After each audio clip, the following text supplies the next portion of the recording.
আসসালামু আলাইকুম। আশা করি সবাই ভালো আছেন। আমি সাইফুদ্দিন অপূর্ব। আহ আজকে গতকালকে আশুলিয়াতে শ্রমিকদেরকে গুলি করে হত্যা করা হয়েছে। তো এটা কি যৌক্তিক দাবি ছিল না? তারা তো তাদের বেতন ভাতার দাবি তে আন্দোলন করেছে। তো এখন আপনাদের গণতন্ত্র কোথায় গেল? যাদের কাছে আমার প্রশ্ন, এখন কি মানবাধিকার লঙ্ঘন তো হচ্ছে না? সরকারি চাকরি যে ৩৫ বয়স সীমার দাবিতে যে আন্দোলন করা হচ্ছে, সেখানে কেন টিয়ারশেল নিক্ষেপ করা হয়? সেখানে কেন তাদের গায়ে হাত তোলা হয়? এখন আপনাদের মানবতা কোথায়? মানবতার ফেরিওয়ালারা আপনারা এখন কোথায়? ফেরি করতেছে কেন? বাংলাদেশে এখন অর্থনীতির ১২টা বাজাইছেন, এখন লোডশেডিং হয় ১৬ ঘন্টা ২০ ঘন্টা বিভিন্ন জায়গায়। এখন খুব ভাল লাগতেছে, খুব শান্তিতে আছেন না? শান্তিতে থাকলে মানুষকে আসলে মানে ভালো লাগে না, মানুষের সুখে থাকতে ভূতে গিলে, একটা কথা আছে গ্রামের ভাষায়। এই জাতির কাছে আমার প্রশ্ন, আপনারা এতদিন শেখ হাসিনার এত সমালোচনা করেছেন, এখন কেন এই অবস্থা?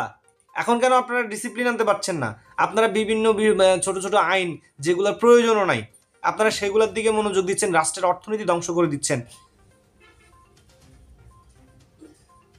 আজকে শ্রমিক ভাইদের উপর গুলি করা হয়, এই শ্রমিকদের অবদানে বাংলাদেশের অর্থনীতির চাকা ঘুরে, বাংলাদেশের মানুষ খেতে পারে। শ্রমিকরা যদি তাদের শ্রম বন্ধ করে দেয়, বাংলাদেশ পথে বসে যাবে।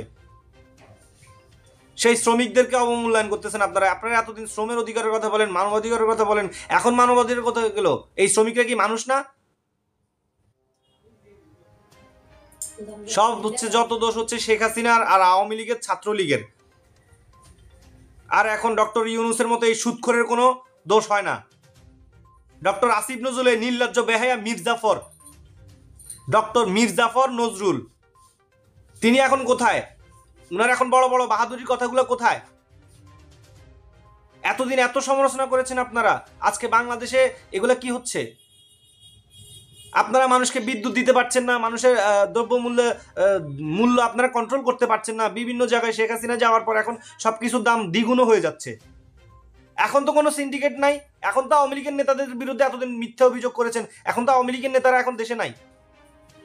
তাহলে দ্রব্যমূল্যের দাম এখন এত বেশি কেন? কেন আপনারা বিদ্যুৎ দিতে পারছেন না? আবার আপনারা ভারতের সাথে যুদ্ধ করবেন? ভারত থেকে আপনারা এত কিছু আনি, আমরা আমরা সামান্য ইলিশ দিয়ে ৫০০ টন ইলিশ দিলে আপনাদের দোষ হয়ে যেত, এখন ৩০০০ টন কেন দিচ্ছেন ইলিশ? যাই হোক, আসলে ওই শ্রমজীবী মানুষদের কোনো অধিকার নাই, তারা গুলি কহেলেও কেউ কোনো কথা বলে না। যাই হোক, সবাই ভালো থাকবেন, সুস্থ থাকবেন।